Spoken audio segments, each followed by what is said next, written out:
so back then we had servo gimbals. You know, we didn't have the brushless gimbals that we do now. We now have readily available. And so I did that, and I finally created something that was not embarrassing, I guess as you can say. And then so I sold 5 of those my first week that I opened the company. And then from opening that company, I started just selling kits and how to build things, and I created videos of how to do things. A year later, I was able to quit my job. So that was by luck, because everybody was trying to get into it, and so I was able to sell my products and actually quit my job full time. Then that year time span was also when the Navy found us through Facebook, which is really weird. And so, I mean, if you get a message from a naval officer, like you know, some pilot guy who flight tests for, you know, Palm Springs, or I can't remember what base that is, but you think it's a joke, right? Because it's on Facebook. But then they show up at your office and like 2 black vans that says government license plates on it, then you take it seriously. You know, I wasn't prepared for that. In fact, I really thought it was somebody trolling me. And so we just said, whatever, they'll come. We had no tables in our first office. We literally had folding tables, the ones that you see outside, and it's made out of plastic and it's staticky. We had no chairs, so we had folding chairs and a Bosu ball. So when they all came in 2 vans, there's like 9 people. One was a colonel. And next thing you know, the colonel was the last one to come in, so he had to sit on the Bosu ball. It was so awkward.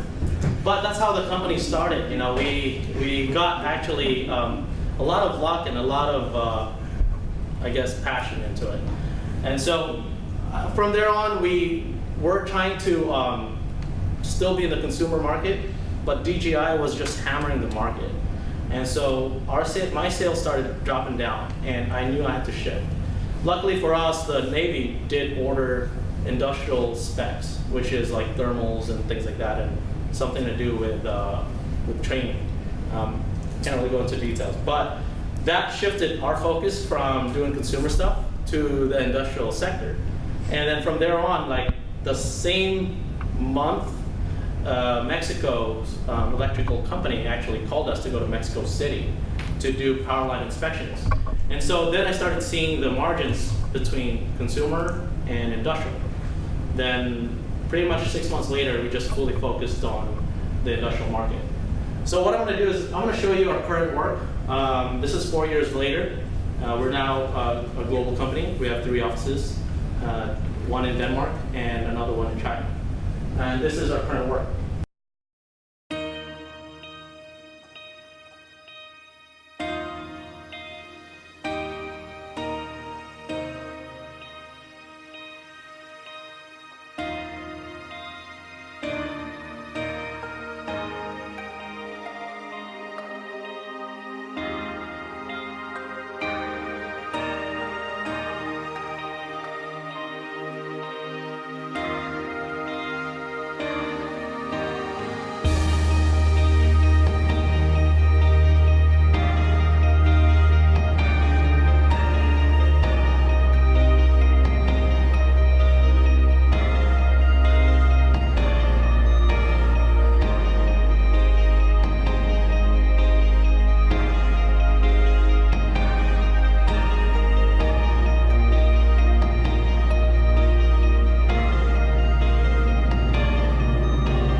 So that's our current project.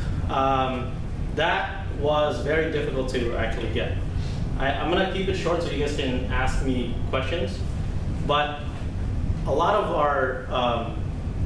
our work requires a lot of pilots. There's not enough out there. I get a lot of application from people. I don't know if you guys were at the keynote speaker, and basically what he was talking about, it's dirty. I mean, it's literally hard to get to, and the environment is terrible. And so I actually went to go see how it feels to be a industrial pilot for drones, and it's tough. This was shot in somewhere in Mexico, in the middle of nowhere, and the town that we had to stay in had no real hotels. So my hotel room actually didn't even have a lock, to the point where somebody actually came into my room to use my bathroom to take a dump, which is really like, that's like in the middle of nowhere. The food was good, but I ate the wrong things, so I had diarrhea every day. And the area was 1.6 mile high, and the windy conditions are terrible. I mean, when we were doing those inspections, the wind conditions, and you saw the drone tilt like this, that drone is actually only using, normally on a non-windy day, it should only be using 35 to 40% of the motor capacity. But because the winds are at 45 miles per hour to 60 miles per hour, you see the motor tilt, and we're using at least 60%. And that's how harsh of a condition it is. Now it looks easy because some of you guys have flown drones, and you take 3 battery packs out there, and you're flying your drone, take some really nice cinematography at a park where your car is right next to you, and nice windy, nice condition because we live in San Diego. You get out there, it's like 110 degrees. It's 8 hours long. We use about 20 batteries, and pretty much it's in the sun. And so it's either in the sun or in the snow. So when we did that, I was literally sunburned by the time I got back 4 days later. Now, when we try to get the contract is a global contract. We actually signed 55 countries in total, and it's a company by Siemens. So I'm not sure if you've heard of the company, but they're an energy company. And Siemens in itself has so many wind turbines, it costs them close to like $4,000 to inspect per turbine, right? And what it does is, for them, they can inspect 1 turbine per day. For us, our record is 22 turbines per day. 1 person? 2 person. So it's always a 2-man team. One guy is on a winch. He literally climbs up using this motorized pulley, and it's always windy. I mean, there's a reason why it's a wind farm, because that area is windy. So the guy will be leaning this way because the wind's just blowing them. And they can't take cameras with them because it takes them hours. So by the time they're halfway done, their camera batteries are dead. Or they could just strap themselves with a bunch of cameras or batteries. That's not gonna work. So what they do is actually, they rappel down, take notes, right? And then they twist the blade, they go up again, rappel down, take notes. Blade again, twist, and then other side, rotate the turbine, and then they do the same thing. So it takes them the whole day to do that. And it's dangerous. People die all the time. Sometimes they get stuck up there. There's a fire, and they're done. And you'll see all the videos of wind turbine fires. So what we're doing is we're shifting from reactive maintenance to preventive maintenance. So right now they can only do, per turbine will only be inspected once a year or once every 2 years. What we're gonna do with them is inspect it 4 times a year, which will increase efficiency. Because if you look at these turbines, when we inspected them, did you see that line? That is from a lightning strike. And they thought that was the biggest problem. When we flew the drone, they had an anemometer that wasn't working. And if that thing isn't working, it won't know how fast the wind is coming towards the wind turbine. And if it doesn't know, and if it overspeeds, these things can go up to 500 miles per hour. If it breaks the sound barrier, it's just booming. And it'll actually overheat the generator, which will be fire. And so there's a lot of things that we're figuring out now that can actually increase efficiency. And this is why when we shifted from industrial, we actually stopped selling drones in itself for even commercial use. The only time we sell it is through our partners that are contractors for us.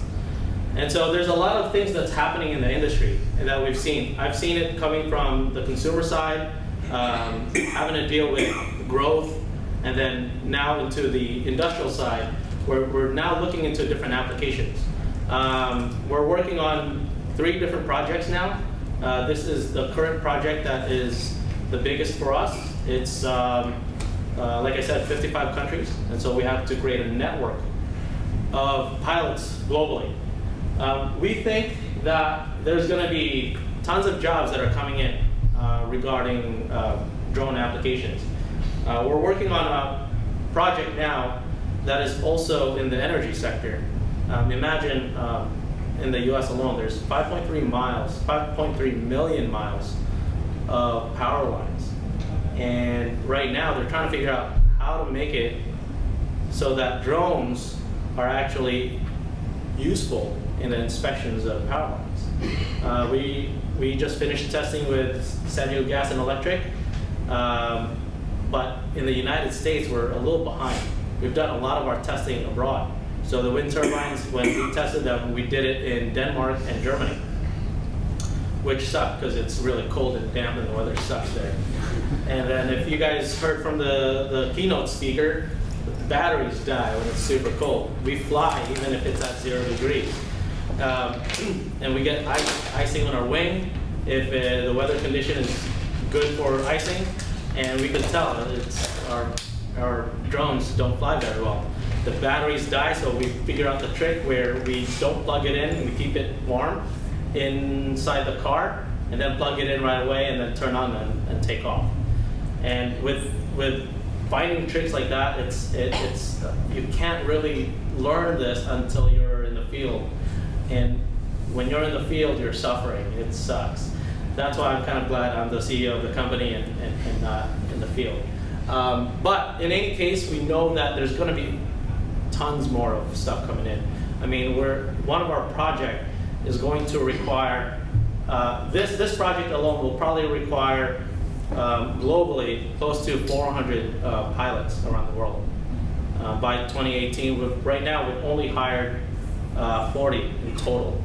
So we're way behind on our number. But what we've done is we don't want to do some crazy growth. So I've learned my lesson to not rush into things and to just take it easy. So what we're working with Siemens is to implement in a way so that it's controllable for us and for them.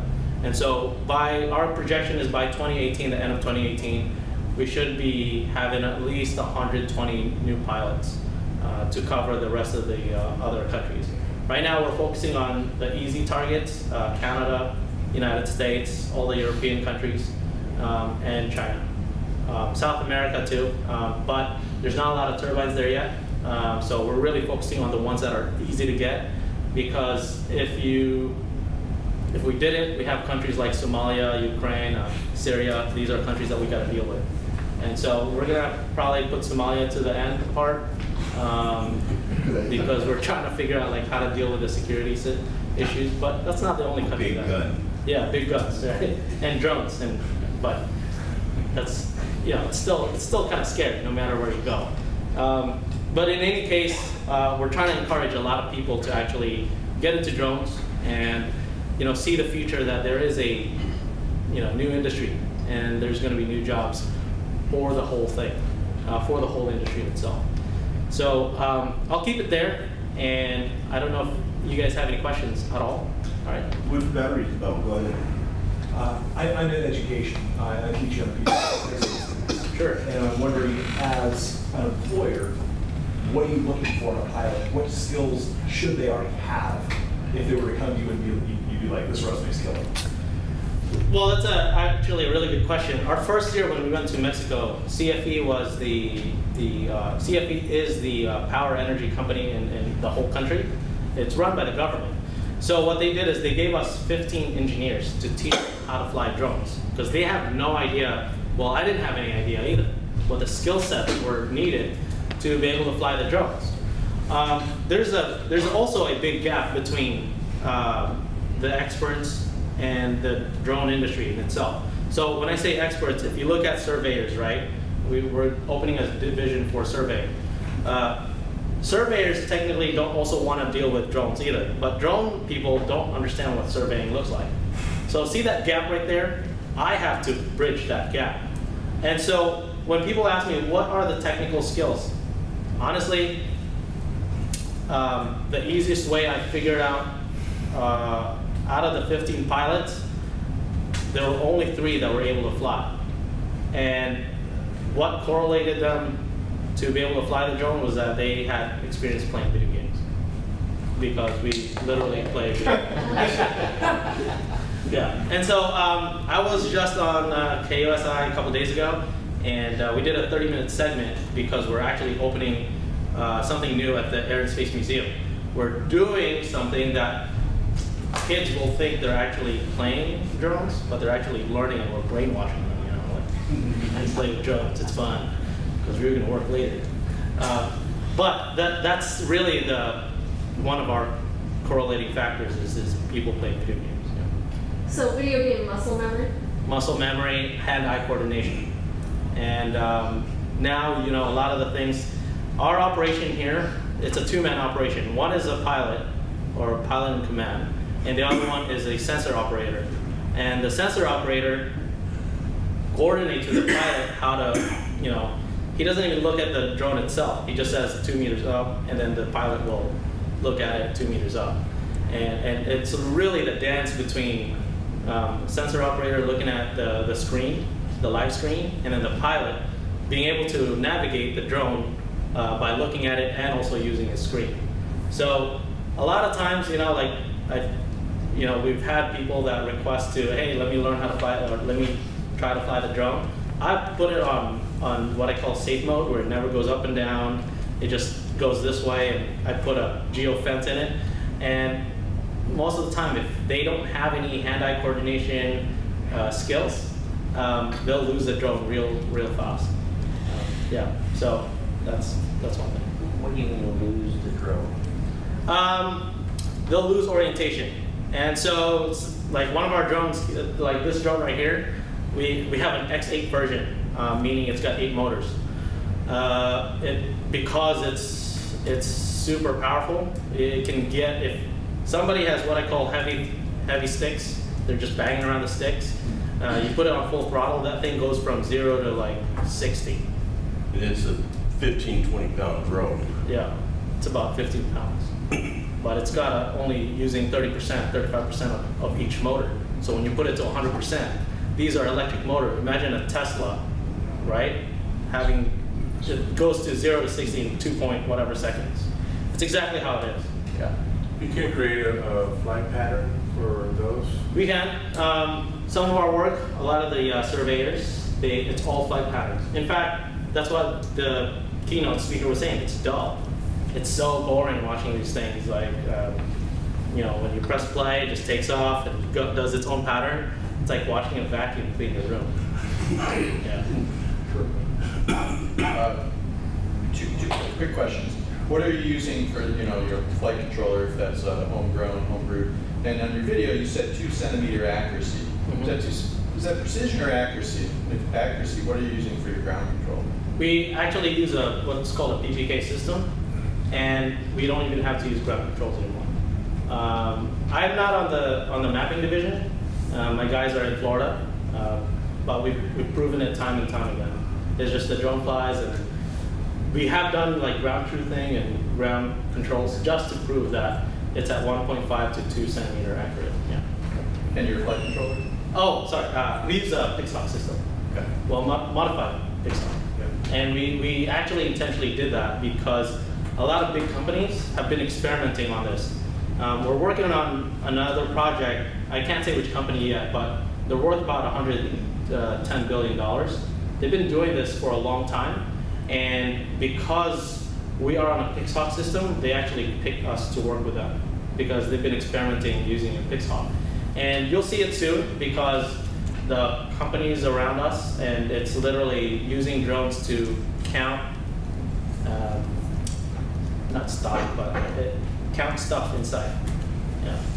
So does it have anything to do with drone code in any of those projects? What's a drone code? It's another open source development similar to what Pixhawk was in the early day. Oh, no, I'm not familiar with it. What kind of, there have been a couple of classes of problems identified with inspection, power line inspection, for example, interference with the power line. What kind of problems have you encountered in flying the drone close enough to do the inspection?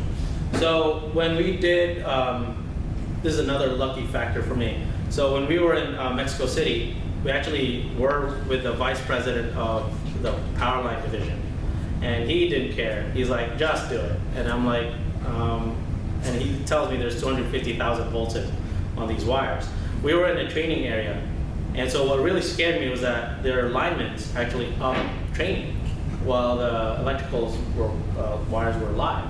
He wanted me to create a pattern or grid pattern and map out the power lines, only hovering above maybe like 3 meters high.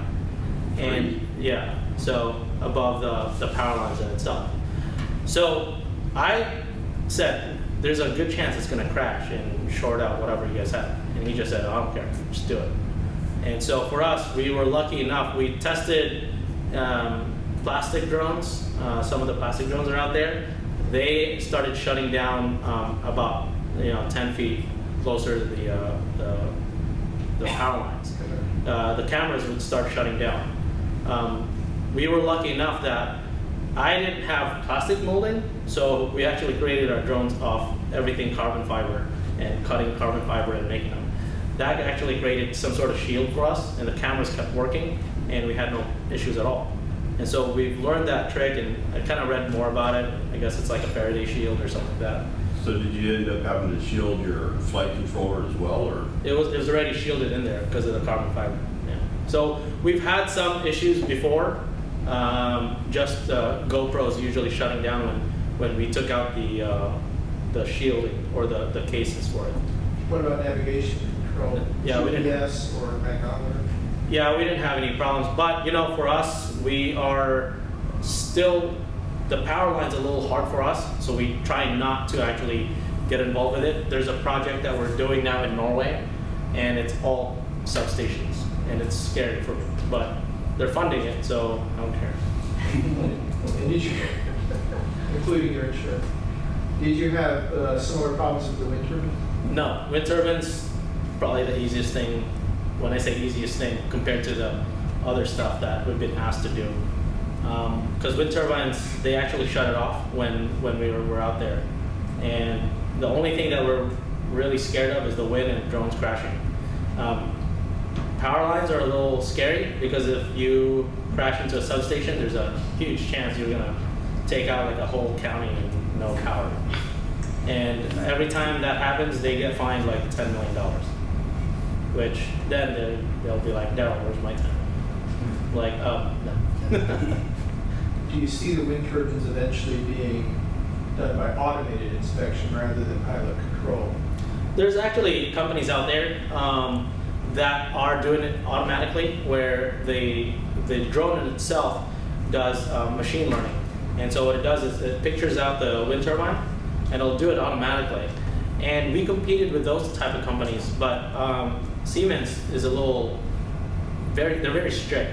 They don't want super automated stuff. They want to make sure that if there's a problem, somebody will pull that stick back or take that switch out. Because when you're automating things, which I do all the time with mapping, you tend to just like sit there and start looking at your Snapchat or your Facebook or whatever, waiting for the drone to land back. And they don't want that because they've seen it before. I'm not sure if they'll ever accept it as very automated because, like I said, these are aircraft close to infrastructures that cost millions of dollars. They don't care if they're gonna pay an extra, $400 versus a $10 million system up there. Yeah. So we don't know. most of your drones have some sort of built-in redundancy. Yep, and Europe is very stickler on redundancy. You can't fly near structures, especially in Denmark and Germany. You can't be near a freeway, cell phone tower, if you don't have any redundant. So they're all hex and octets then? Yeah, yeah, and it's a pain. No, it's not. Has your company ever done any services for conducting environmental impact reports or surveys? Yeah, when I first started, we sold a lot of drones to Africa, and it was to protect wildlife. But I don't know whatever happened to those projects. I'm pretty sure they moved on to like fixed wings. They probably realized that the vast amount of land that they have to survey, these multi-rotors are not capable of actually doing to cover the area that they want to cover. But we aren't really focused on that because it's so specialized. I have to make sure that my company survives, so I want to go after things that I can monetize right away. We've never accepted any VC funding. I funded this through my American Express, and that's how we started, and that's how I've always been. We signed our first giant contract, which was worth around $55 million. And after that, the VCs started now asking us. But now I have leverage to do all this stuff. But still, I'm still in that mindset where I don't want to go after things that are very specialized. So if you look at NOAA, that's like one environmental group. But the company drones they bought, maybe 10 Pumas or 20 Pumas. And they're specialized drones for that one particular task. Right. And then if we went after that kind of business, I'll go bankrupt. So we went after the stuff that's easy. Surveying, inspections, and things like that. Low cost to build, easy equipped to deploy. Yep. Are you planning on expanding from what you have? Something else that's easy? Yeah, there's so many applications. There's about 3 total of applications that we're working on right now.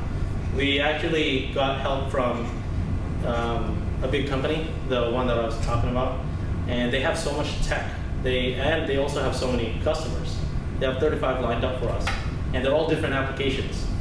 And they're applications that I never thought would be using drones, but they are. So we're definitely opening. For us, how I see it is the network of pilots we have is the internet. The applications we make are like the applications you make in Google or whatever it is. And that's how we really make money. Are there internship or training opportunities with your company, or have you thought about creating such an opportunity? Yeah, so right now we're in talks with Argus, USI.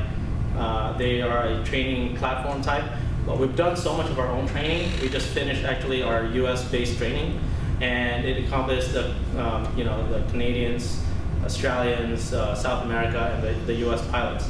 Our training for the European side will start in 2 weeks, and it's all for the European Scandinavian countries. But we had to write our own manual because there is nothing out there. And that is why San Diego City College, we've partnered with them to actually create modules so beginners can go there and learn the basics of drones, all the way to the point where we're ready to pick them up, and actually if we need more pilots, we call the students that have graduated from San Diego City College to actually come to our training facility and train on specialized work, say like turbines and stuff. What made you choose San Jacinto? San Diego City College? So you said San Diego or San Jacinto? San Diego. San Diego City College. Yeah. We chose them because they had money. Yeah. Cool. You mentioned and have specifically talked about a couple of applications, land surveying, inspections. What are some of the other applications that you currently use, and what do you anticipate to be? Yeah. You said this field is wide open, so Right. what are the avenues that can spread out? There's a lot. So agriculture is another thing that we're really focusing on. Our Panamanian partners, they just signed a contract to map 250,000 acres of sugarcane. So that's in the millions of dollars. So they're opening an office in Colombia to do this. I'm hoping it's sugarcane and not the other powder. You're trying to use it as for that? Yeah. But no, we're still using multi-rotors because the way they harvest sugarcane, there's a technique behind how we're flying the drones.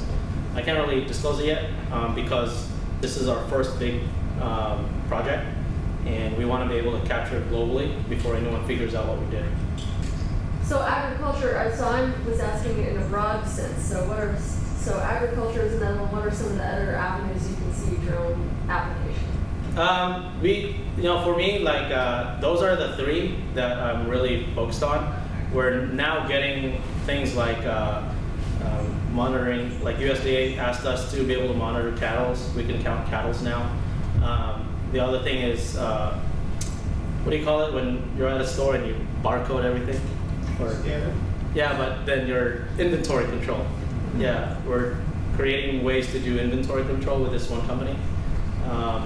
Because imagine how the warehouse is now. It's like they need to be wide, right? Those giant warehouses. Imagine if we can make it vertical. Then they're saving money because they don't have to buy so much real estate.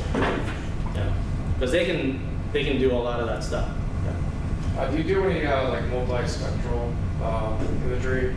And if so, do you process that in-house? So when you guys go outside, you'll see a company called Slant Range. They are our imaging system that we work with for